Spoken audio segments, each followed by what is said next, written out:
Good morning class. Hindi online class में आप सबका बहुत बहुत स्वागत है। आज हम साना साना हाथ जोड़ी पाठ को आगे बढ़ाएंगे जिसे मधु कांकरिया ने लिखा है। इसमें आपने कल तक पढ़ा था कि लेखिका जो मधु कांकरिया है वो जैसे जैसे हिमालय के करीब पहुंच रही है वैसे वैसे जो नज़ारे हैं वो खूबसूरत होते जा रहे हैं और हिमालय की जो सुंदरता है वो तरह तरह से लेखिका के सामने आ रही है। कभी तो एकदम से उसको कहीं हरा मोटा कालीन ओढ़े हुए हिमालय नज़र आता है हरियाली के कारण, और कभी लगता है कि वो पलस्तर उखड़ी दीवार की तरह से पथरीला है, और कभी कभी सब कुछ गायब हो जाता है क्योंकि सबके ऊपर एक बादलों की मोटी सी परत छा जाती है जैसे चादर ओढ़ ली हो। तो लेखिका कहती है कि चित्र लिखित सी मैं माया और छाया के इस अनूठे खेल को भर भर आंखों देखती जा रही थी। चित्रलिखित सी रहना मतलब जैसे कोई एक पेंटिंग होती है, कोई एक मूर्ति बैठी होती है, इस तरीके से माया और छाया। माया का मतलब कि जब सब कुछ वो देख रही थी कि सारे नज़ारे आंखों के सामने हैं, और छाया मतलब एकदम से उस सारे जो प्रकृति नज़ारे थे उसके ऊपर बादलों का आ जाना, तो वो छाया के रूप में उसको सब ढक दिया। तो वो अनूठा खेल, एक अनोखा खेल लेखिका जो थी वो अपनी आंखों से देख रही थी। प्रकृति मुझे जैसे सयानी बनाने के लिए जीवन रहस्यों का उद्घाटन करने पर तुली हुई थी। प्रकृति में कितने रहस्य छुपे हुए हैं, मानो लेखिका ये सब देखकर प्रकृति उसको समझदार बनाने की कोशिश कर रही थी कि जितना हम सोचते हैं प्रकृति के बारे में वो कहीं उससे ज़्यादा रहस्यमय है, उसके अंदर बहुत कुछ छुपा हुआ है। धीरे धीरे धुंध की चादर थोड़ी छटी। धुंध की चादर छटना मतलब जो कोहरा छाया हुआ था वो कुछ कम हुआ। अब वहाँ पहाड़ नहीं, दो विपरीत दिशाओं से आते छाया पहाड़ थे। थोड़ी देर बाद ही वे छाया पहाड़ अपने श्रेष्ठतम रूप में मेरे सामने थे। यानी लेखिका को अपने सामने दो पहाड़ दिखाई दिए। जीप थोड़ी देर के लिए रुकवा दी गई। मैंने गर्दन घुमाई। सब ओर जैसे जन्नत बिखरी पड़ी थी। जन्नत मतलब जैसे स्वर्ग में आ गई हो, हर तरफ सौंदर्य ही सौंदर्य दिखाई दे रहा था। नज़रों के छोर तक खूबसूरती ही खूबसूरती। अपने को निरंतर दे देने की अनुभूति कराते पर्वत। अपने को निरंतर दे देने मतलब जो भी कुछ पर्वतों के पास पेड़ पौधे जड़ी बूटियाँ, जो कुछ भी पर्वतों में उत्पन्न होता है, मानो वो सब मनुष्यों के लिए देने की इच्छा रखते हैं। मनुष्य हों, पशु पक्षी हों, सभी के लिए प्रकृति कभी अपने लिए कोई चीज़ नहीं रखती है, हमेशा वो देने की ही बात सोचती है।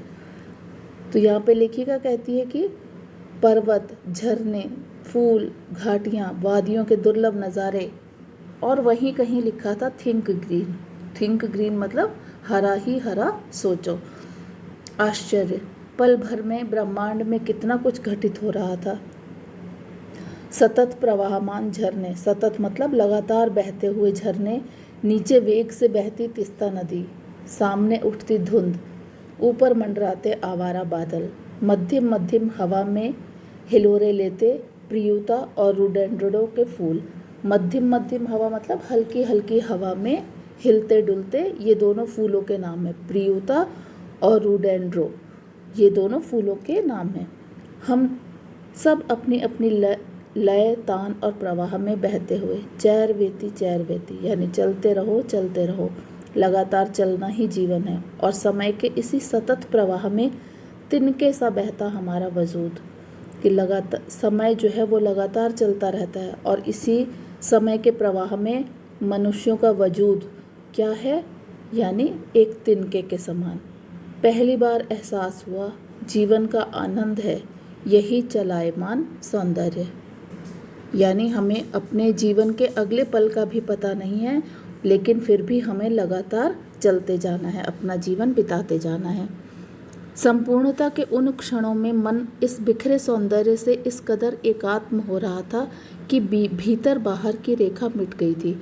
यानी जो बाहर है वही अपने अंदर मैं महसूस कर रही थी। आत्मा की सारी खिड़कियां खुलने लगी थीं। मैं सचमुच ईश्वर के निकट थी। सुबह सीखी प्रार्थना फिर होठों को छूने लगी थी। साना साना हाथ जोड़ी, यानी लेखिका ने जो प्रार्थना सुबह सीखी थी, छोटे छोटे हाथ जोड़कर ये प्रार्थना कर रही हूँ, वही प्रार्थना उसको फिर याद आने लगी, क्योंकि वो प्रकृति के बहुत ज़्यादा निकट थी। इतनी हरियाली, इतने ऊंचे ऊंचे पर्वत, नदियाँ, वादियाँ जो वो देख रही थी, ये सब बना पाना मनुष्य के वश की बात नहीं है, ये सब ईश्वर की रचनाएं हैं। और उस ईश्वर के आगे सभी नतमस्तक होते हैं, चाहे वो किसी भी रूप में ईश्वर को माने। तो लेखिका की भी यही हालत थी यहाँ पर कि वो ईश्वर के बहुत निकट थी, उसकी बनाई रचना के बहुत निकट थी।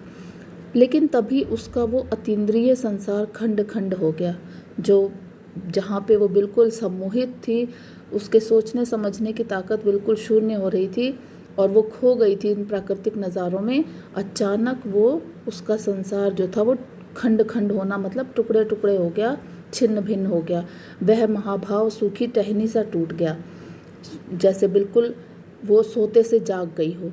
दरअसल मंत्र मुग्ध सी मैं तंद्रिल अवस्था में, तंद्रिल अवस्था मतलब जैसे नींद में कोई चल रहा हो, बेहोशी किसी अवस्था में थोड़ी दूर निकल आई थी कि अचानक पाँव पर ब्रेक सी लगी, जैसे समाधिस्थ भाव में नृत्य करती किसी आत्मलीन नृत्यांगना के नुपुर अचानक टूट गए हों। लेखिका कहती है कि मैं बिल्कुल चलते चलते रुक गई अचानक से। उसने एक ऐसा दृश्य देखा कि जैसे कोई समाधि में अपनी नृत्यांगना हो, कोई अपने में लीन, अपने नृत्य में मस्त, और अचानक से उसके नुपुर यानी उसके घुंघरू अचानक से टूट जाए तो वो कैसे चौंक जाएगी। इसी तरीके से लेखिका ने देखा कि इस अद्वितीय सौंदर्य यानी इतनी जो ये खूबसूरती प्रकृति की बिखरी पड़ी है, इस सौंदर्य से निरपेक्ष कुछ पहाड़ी औरतें, मतलब उन औरतों को इस सौंदर्य से कुछ लेना देना नहीं था, और वो पत्थरों पर बैठी पत्थर तोड़ रही थी। गुंथे आटे सी कोमल काया पर हाथों में कुदाल और हथौड़े, यानी इतनी उनका कोमल शरीर था, जैसे गुंथा हुआ आटा होता है, बिल्कुल सफ़ेद और नर्म, ऐसे उनका शरीर कोमल, लेकिन हाथों में उनके कुदालें थी और हथौड़े थे। कईयों की पीठ पर डोकों में उनके बच्चे भी बंधे हुए थे। डोकों का मतलब होता है एक बड़ी सी टोकरी, जिसको उन औरतों ने अपनी पीठ पर बांधा हुआ था और उसमें अपने बच्चों को भी रखा हुआ था। यानी ममता और जीवन को जीने की जंग, दोनों को हम यहाँ पे देख सकते हैं कि जिंदा रहना है तो पैसा भी कमाना है, लेकिन माँ होने के नाते अपने बच्चों को भी पालना है। कुछ कुदाल को भरपूर ताकत के साथ ज़मीन पर मार रही थी। तो लेखिका यहाँ पे बड़ी आहत हो जाती है, बहुत परेशान हो जाती है कि इतने स्वर्गीय सौंदर्य, नदी, फूलों, वादियों और झरनों के बीच भूख, मौत, दैन्य और जिंदा रहने की ये जंग, मातृत्व और श्रम साधना साथ साथ। तो वो ताज्जुब करती है कि इनको तो इतने छोटे छोटे बच्चे हैं, घर पे अपने बच्चों को सही से पालना पोसना, इनका पालन पोषण करना चाहिए, लेकिन भूख जो है वो इंसान को आसपास की बिखरी सुंदरता के आनंद भी नहीं लिया जा सकता अगर उनके सामने भूख की बात हो या फिर ज़िंदा रहने की जंग हो। तो ये सब चीज़ें जो हैं वो सेकेंडरी हो जाती हैं, उसको फिर हम बाद में सोचते हैं। वहीं पर खड़े BRO का मतलब है बोर्ड रोड ऑर्गेनाइजेशन, उसके एक कर्मचारी से लेखिका ने पूछा ये क्या हो रहा है। उसने चुहलबाजी के अंदाज में बताया, चुहलबाजी मतलब एक मजाक के रूप में बताया कि जिन रास्तों से गुजरते हुए आप हिम शिखरों से टक्कर लेने जा रही हैं, उन्हीं रास्तों को ये पहाड़ियाँ चौड़ा बना रही हैं। अक्सर आप लोगों ने भी देखा होगा कि जब हम पहाड़ी रास्तों पर जाते हैं तो वहाँ पे कुछ ना कुछ काम हो रहा होता है सड़क के किनारे। बिल्कुल सड़क के किनारे बैठकर जो मज़दूर हैं वो सड़क को चौड़ा करने का काम कर रहे होते हैं, या कहीं टूट फूट हो गई है उसको सही करने का काम कर रहे होते हैं, लैंडस्लाइडिंग हो जाती है, भूस्खलन जिसको हम बोलते हैं, उसको ठीक करने का काम कर रहे होते हैं। तो वो अपनी जान हथेली पर लेके इन कामों को करते हैं।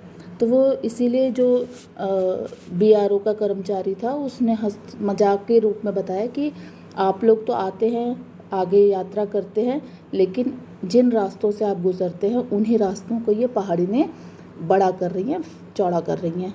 बड़ा खतरनाक कार्य होगा ये, मेरे मुंह से अकस्मात निकला, मतलब वो अचानक ही बोल पड़ी कि ये तो बहुत खतरनाक काम है। वह संजीदा हो गया, संजीदा होना मतलब वो गंभीर हो गया, सीरियस हो गया, कहने लगा पिछले महीने तो एक की जान भी चली गई थी। बड़ा दुसाध्य कार्य है पहाड़ों पर रास्ता बनाना।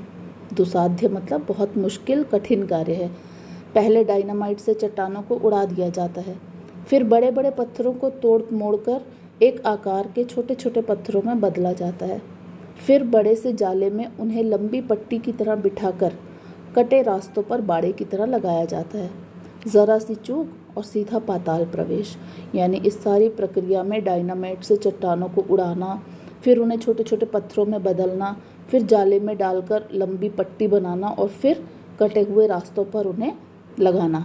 तो वो कहते हैं ज़रा सी भी अगर गलती हुई, क्योंकि काफ़ी मेहनत का काम है, बहुत परिश्रम का काम है, तो अगर ज़रा सी भी गलती हुई तो सीधा वो खाइयों में जाके गिर जाएंगे और अपने प्राणों से हाथ धो बैठेंगे।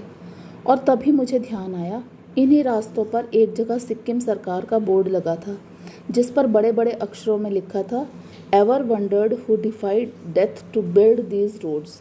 यानी इसका अर्थ क्या हुआ कि आप हैरान होंगे या आप ताज्जुब करेंगे, पर इन रास्तों को बनाने में लोगों ने मौत को झुठलाया है, यानी मौत के मुंह से वो बाहर आए हैं। तो ये हमारा आज का पैराग्राफ हमने पढ़ा, जो था पेज नंबर 22 का सेकंड लास्ट तक हमने ये पढ़ लिया है। 21 और 22 ये दोनों आपको आज रीड करने हैं और इसके बाद हम आगे का काम शुरू करेंगे। ओके।